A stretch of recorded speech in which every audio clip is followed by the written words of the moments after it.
রমাদান মাসের মধ্যে একটা রাত আছে, যে রাতের নাম হচ্ছে লাইলাতুল কদর। আমি আশা করি আপনারা সবাই এই সূরাটা জানেন। বা'দা আউযু বিল্লাহি মিনাশ শাইতানির রাজীম, ইন্না আনজালনাহু ফি লাইলাতুল কদর। নিশ্চয়ই আমি কোরআনকে নাজিল করেছি লাইলাতুল কদরে, ভাগ্য রজনীতে। ওয়া মা আদরাকা মা লাইলাতুল কদর। হে নবী মুহাম্মদ সাল্লাল্লাহু আলাইহি ওয়াসাল্লাম, আপনি কি জানেন লাইলাতুল কদর কি জিনিস? লাইলাতুল কদরি খায়রুম মিন আলফি শাহর। লাইলাতুল কদর হচ্ছে হাজার মাসের চাইতে উত্তম। এখানে গাণিতিকভাবে ব্যাখ্যা করতে যাবেন না 1000 মাস সমান সমান কত বছর হয়, ব্যাপারটা এমন নয়। এখানে আধিক্য বোঝানো হয়েছে। হাজার হাজার মাস ইবাদত করলে যে নেকি হয়, এক রাত ইবাদত করলে সে নেকি হয়ে যাবে ইনশাআল্লাহ। এই রাতে কি হয়? স্পেশাল তানাজ্জালুল মালাইকাতু ওয়ার রূহ। এই মাসে আল্লাহর পক্ষ থেকে আল্লাহর ফেরেশতারা নেমে আসেন। কোথায় নেমে আসেন? পৃথিবীতে। তাদের সর্দার হিসেবে থাকেন জিবরাইল আলাইহিস সালাম। তানাজ্জালুল মালাইকাতু ওয়ার রূহু ফিহা বিইذনি রাব্বিহিম। আল্লাহর রবের আদেশে তারা এই কাজটা করেন। মিন কুল্লি আমর, প্রত্যেকটা বিষয়ের ফয়সালা হয় এই রাতে। আপনার আমার তাকদীর লেখা হয়েছে আসমান জমিন সৃষ্টির 50,000 বছর আগে। আপনার আমার তাকদীর লেখা হয়েছে আসমান জমিন সৃষ্টির 50,000 বছর আগে। আল্লাহ পাক সমস্ত সৃষ্টির তাকদীর লিখেছেন প্রথম দফায়। দ্বিতীয় দফায় তাকদীর লেখা হয়েছে যখন আমার আপনার রূহ আমাদের মায়ের গর্ভে ছিল 4 মাস 10 দিন বয়স। ওই সময় আল্লাহর পক্ষ থেকে ফেরেশতা আসেন, এসে লিখে দেন তার হায়াত, তার রিজিক, সে সৌভাগ্যবান না দুর্ভাগ্যবান। এরপর রূহটাকে ফুঁকে দেন, বাচ্চা নড়াচড়া শুরু করে। এর আগ পর্যন্ত পেটের মধ্যে বাচ্চা নড়াচড়া করে না। যখন রূহটা ফুঁকে দেওয়া হয়, তারপর থেকে বাচ্চা নড়াচড়া শুরু করে। দ্বিতীয় দফায় তাকদীর লেখা হয়। এরপরে তৃতীয় দফা লেখা হয় এই লাইলাতুল কদরে, যে আগামী 1 বছর কি হবে, আপনি কি করবেন।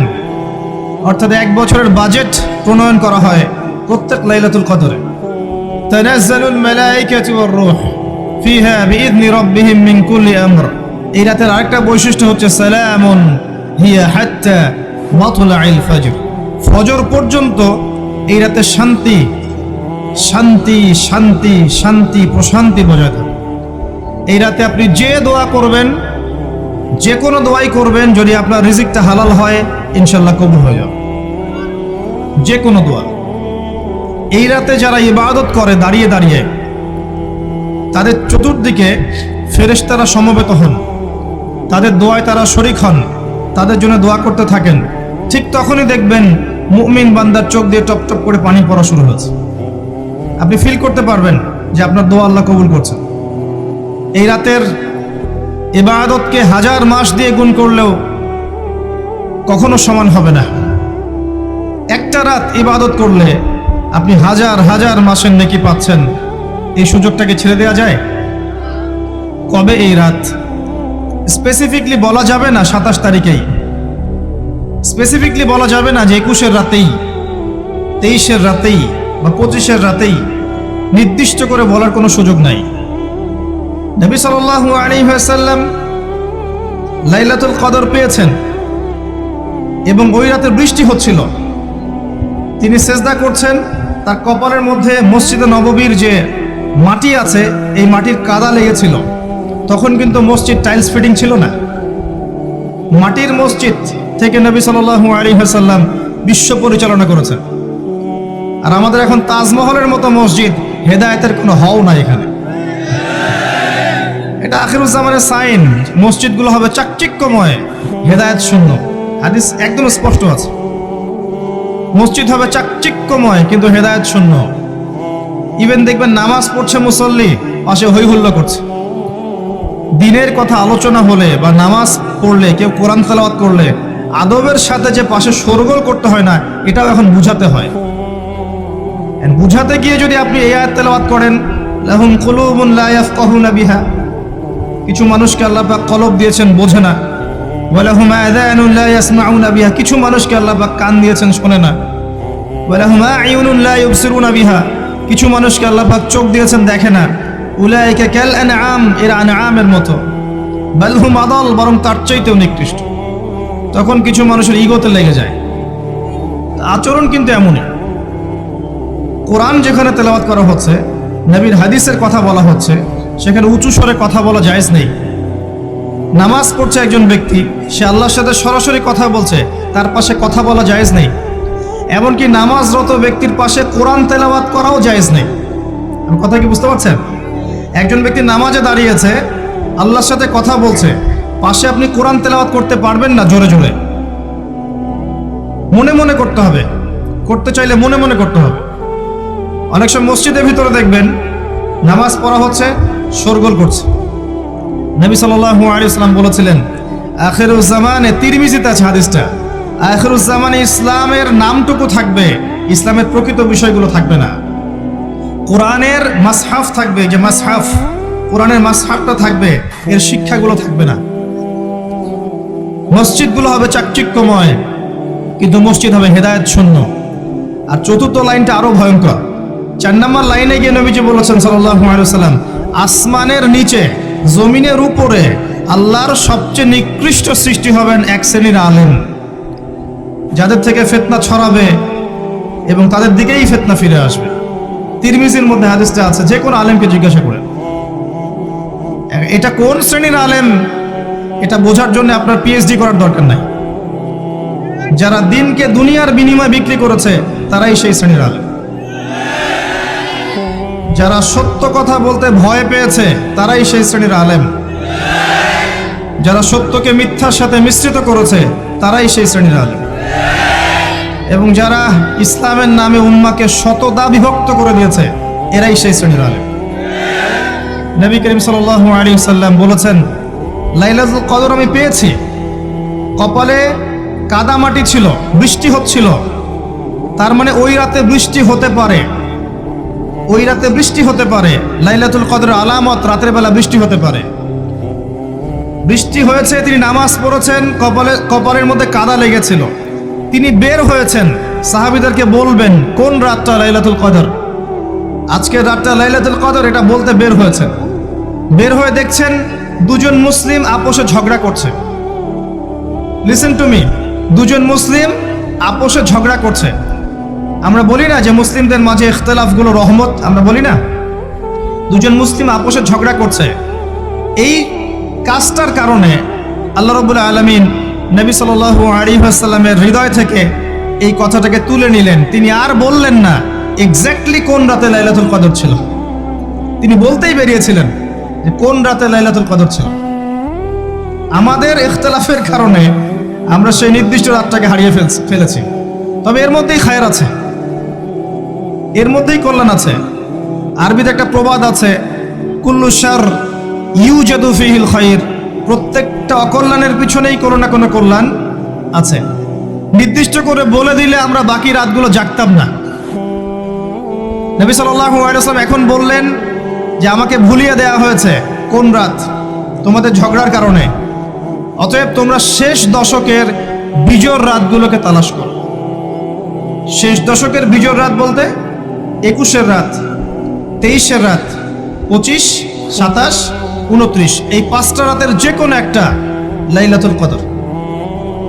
এই রাতে ইবাদত করলে এত নেকি হচ্ছে, কারণটা কি? রাত আর দিন কি ডিফারেন্ট কিছু?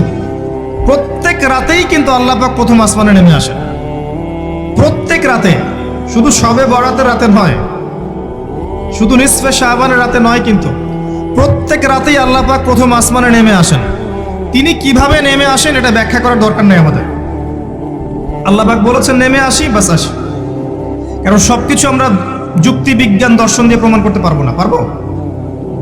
সায়েন্সকে জিজ্ঞাসা করেন যে স্বপ্নের ব্যাখ্যা কি, ঘুম কাকে বলে, আত্মা কাকে বলে, আত্মা কঠিন না তরল না বায়বীয়, পারবে সায়েন্স ব্যাখ্যা করতে?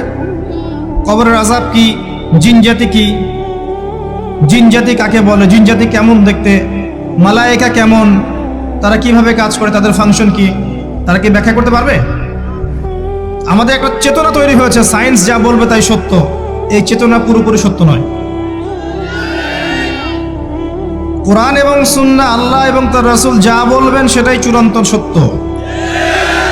এর বাইরে সত্য মিথ্যার চূড়ান্ত কোনো মানদণ্ড নাই। হ্যাঁ, সায়েন্সের ভিত্তি আমরাই দিয়েছি, এটা অমুসলিমরা দেয়নি, এর ভিত্তি মুসলিমরা দিয়েছে। পরবর্তীতে এরা এর উপর ঘষা মাজা করেছে। এখন সায়েন্টিফিক এবং টেকনোলজিক্যাল রেভলিউশন আসছে পশ্চিমা সভ্যতা থেকে। এই সভ্যতার ধারক বাহক ছিলাম আমরা। সভ্যতা এদের দ্বারা শুরু হয়নি, সভ্যতা নবীদের দ্বারা শুরু হয়েছে। তো সবকিছু সায়েন্স দিয়ে ব্যাখ্যা করা যাবে এমন নয়, কারণ সায়েন্সের সীমাবদ্ধতা আছে, আল্লাহর জ্ঞানের কোনো সীমাবদ্ধতা নাই। তো আল্লাহ নেমে আসেন, ব্যাস নেমে আসেন। নেমে এসে আল্লাহ পাক কি বলেন? আল্লাহ পাক তিনটা কথা বলেন। রাতের শেষ অংশ, রাতকে ভাগ করেন। যদি 6টার সময় রাত শুরু হয়, রাত কিন্তু রাত 12টায় শুরু হয় না, সূর্য ডুবে গেলেই রাত শুরু হয়, এটাই ইসলাম। এখন 6টা থেকে আপনি এই 5টা পর্যন্ত সময়টাকে 3 ভাগে ভাগ করেন।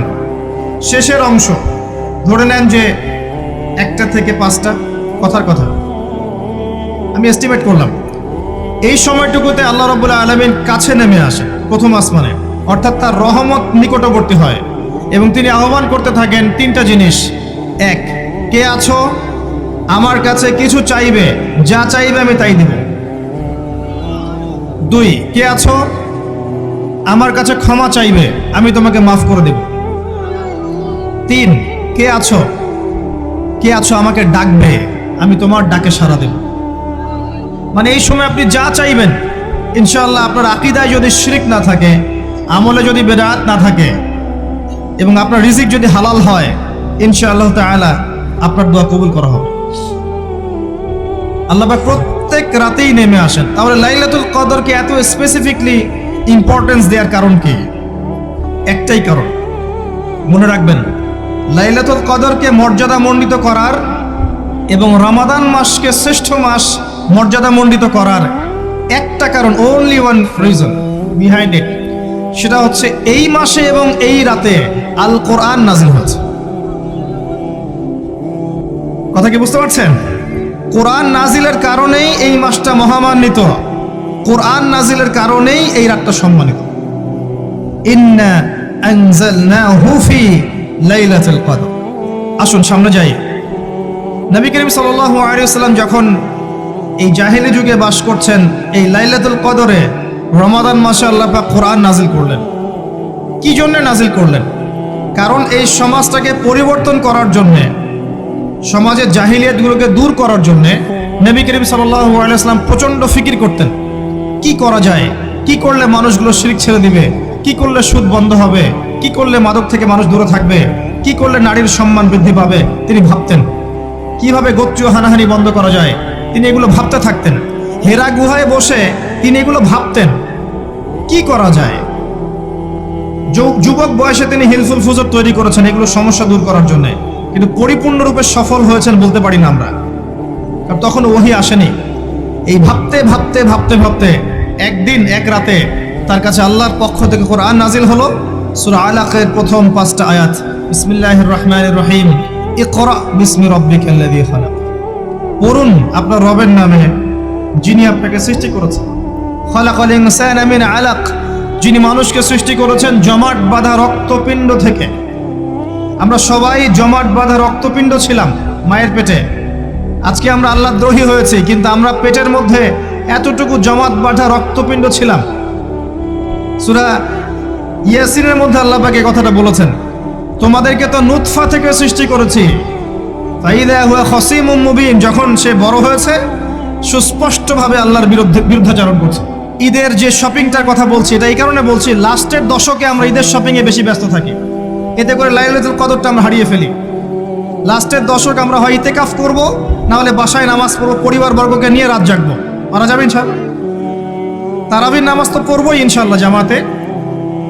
এবং আপনি 20 পড়েন আর 8 পড়েন, আপনি নামাজের কোয়ালিটিটাকে ভালো করার চেষ্টা করেন, নামাজের কোয়ালিটিটাকে বেস্ট করেন।